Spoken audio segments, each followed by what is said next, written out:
Avez-vous déjà été trahi ou saboté par quelqu'un qui semblait être votre ami? Cette personne qui vous souriait toujours, mais derrière votre dos, a agi complètement différemment? Si la réponse est oui, vous n'êtes pas seul. L'envie et le mensonge sont des comportements qui, malheureusement, font partie de la nature humaine. Et souvent, ils passent inaperçus jusqu'à ce qu'il soit trop tard. Mais que se passe-t-il si je vous dis que la sagesse de philosophes comme Sénéca, Épictéto et Marco Aurelio nous aident à identifier et à gérer ces situations plus intelligemment et serein? C'est exactement ce que nous explorerons aujourd'hui. Dans cette vidéo, vous découvrirez 13 façons stoïques d'identifier l'envie et le mensonge chez les personnes, en utilisant des principes qui ont résisté aux tests temporels. Pourquoi est-ce important? Parce que dans le monde d'aujourd'hui, où les réseaux sociaux et les environnements compétitifs amplifient les comportements toxiques, savoir comment reconnaître ces signes peut faire la différence entre le maintien de leur paix intérieure ou être consommé par la négativité des autres. À la fin de cette vidéo, vous aurez des outils pratiques pour faire face à ces situations, cultivant des relations plus saines et plus authentiques. Donc, si vous êtes prêt à renforcer votre esprit et à apprendre à naviguer dans des situations sociales complexes sans perdre votre sérénité, continuez avec moi. Plongeons-nous dans la sagesse stoïque et découvrons comment cela peut transformer votre façon de voir et gérer les gens autour de vous. Maintenant que vous savez à quoi s'attendre de cette vidéo, comprenons un peu plus sur le stoïcisme et pourquoi il est si pertinent pour faire face à des comportements comme l'envie et le mensonge. Dans le chapitre suivant, nous contextualiserons cette philosophie du millénaire et montrerons comment il peut être appliqué dans votre vie quotidienne. Avant de plonger dans les 13 façons stoïques d'identifier l'envie et le mensonge, il est important de comprendre ce qu'est le stoïcisme et pourquoi il est si pertinent aujourd'hui. Le stoïcisme est une philosophie qui a émergé dans la Grèce antique et a été développée par des penseurs tels que Zénon de Citio, mais a acquis une importance avec des noms tels que Sénéca, Épictéto et Marco Aurelio. Ces philosophes ont enseigné que le vrai bonheur vient de l'intérieur et que nous pouvons contrôler nos émotions et nos réactions, même lorsque nous ne pouvons pas contrôler les événements externes. Mais qu'est-ce que cela a à voir avec l'envie et le mensonge? Tous. Le stoïcisme nous apprend à nous concentrer sur ce qui est sous notre contrôle, nos pensées, nos actions et nos attitudes, et à ne pas être ébranlés par le comportement des autres. Dans un monde où les réseaux sociaux et les environnements compétitifs encouragent souvent la comparaison et la méfiance, cette philosophie devient un outil puissant pour maintenir notre paix intérieure. Imaginez par exemple un co-travailleur qui essaie constamment de saper sa confiance, avec la critique déguisée en conseil. Un stoïque ne serait pas ébranlé par cela, car il comprend que le comportement de l'autre est hors de son contrôle. Au lieu de cela, il se concentrerait sur ses propres actions et comment il peut réagir de manière équilibrée et résiliente. C'est exactement cet état d'esprit que nous explorerons dans cette vidéo. En apprenant à identifier les signes d'envie et de mensonge, vous serez mieux préparé à faire face à ces situations de manière sereine et affirmée. Et en appliquant les principes stoïques, vous protégerez non seulement votre paix intérieure, mais vous cultiverez également des relations plus authentiques et significatives. Alors maintenant que vous comprenez déjà le contexte et l'importance du stoïcisme, allons-y. Dans les prochaines minutes, vous découvrirez 13 façons pratiques d'identifier l'envie et le mensonge, le tout basé sur la sagesse des grands philosophes stoïques. Première façon, observez les compliments exagérés. Les compliments sont toujours les bienvenus, mais lorsqu'ils sont excessifs ou disproportionnés, ils peuvent cacher les deuxièmes intentions. Les gens qui louent trop, en particulier en public, essaient peut-être de gagner leur confiance, puis de le saper. Comme l'a dit Épictéto, méfiez-vous de ceux qui louent trop, ils peuvent avoir des arrière-pensées. Un exemple pratique est un co-travailleur qui exalte constamment ses réalisations, mais à des moments cruciaux, il essaie de saboter ses progrès.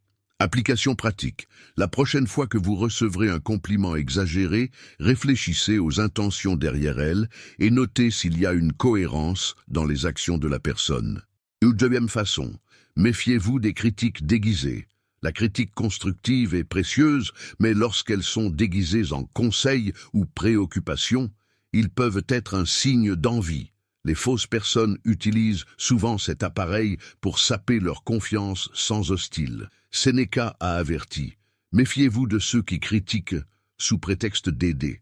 Par exemple, quelqu'un qui dit « Vous avez fait du bon travail, mais je ferai différemment » peut essayer de dévaluer vos efforts. Application pratique.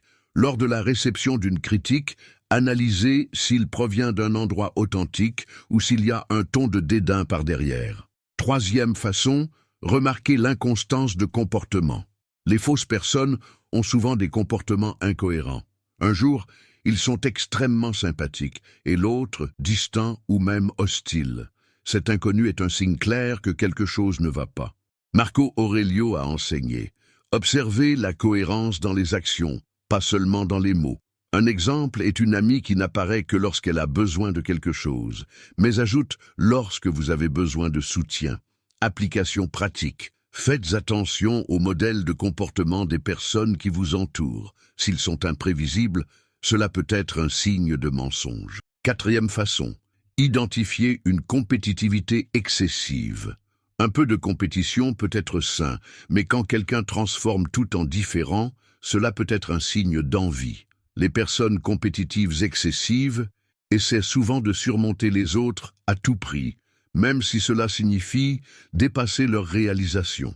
Épictéto a déclaré « La vraie concurrence est avec vous-même, pas avec les autres ». Par exemple, un collègue qui essaie toujours de vous battre dans des réunions ou des projets peut agir pour l'insécurité. Application pratique. Observez si la personne célèbre ses victoires ou essayant de les diminuer pour se démarquer.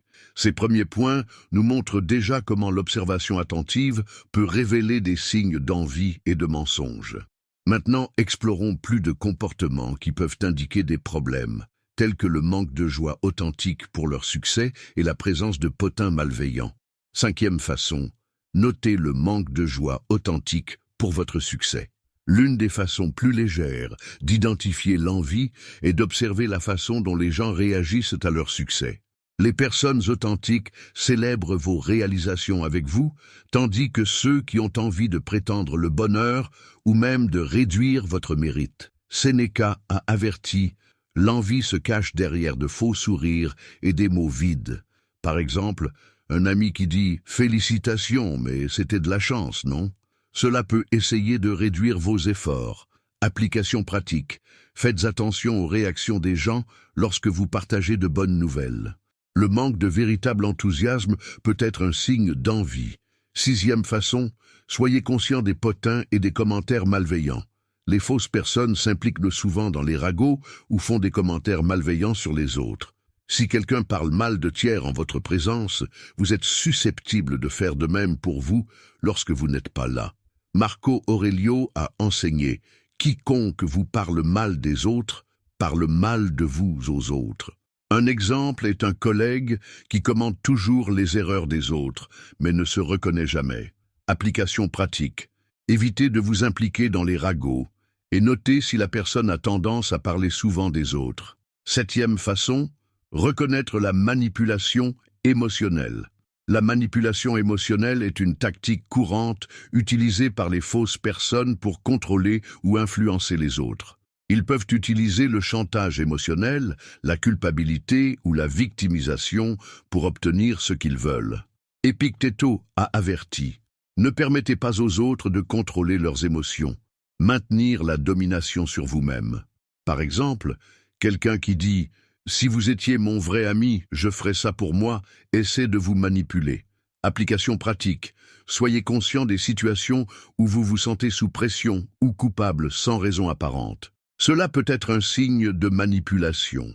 Huitième façon, remarquez la tendance à minimiser vos réalisations. Les gens envieux essaient souvent de réduire leurs réalisations, suggérant qu'ils ne sont pas aussi importants ou qu'ils ont été facilement réalisés. C'est une façon d'invalider vos efforts et votre mérite. Sénéca a déclaré « Ceux qui essaient de réduire leurs réalisations ne font que révéler leur propre insécurité ». Un exemple est un membre de la famille qui dit « Oh, ce n'est pas grave » lorsque vous partagez une victoire. Application pratique. Notez comment les gens réagissent à vos réalisations. S'ils essaient de les minimiser, cela peut être un signe d'envie. Ces points montrent comment l'envie et le mensonge peuvent se manifester dans des comportements subtils, tels que la manipulation émotionnelle et la tendance à réduire leurs réalisations. Maintenant, explorons plus de signes, tels que le manque d'empathie et le besoin constant d'attention. 9e façon, identifier le manque d'empathie. Les fausses personnes montrent souvent peu ou pas d'empathie pour les sentiments et les difficultés des autres.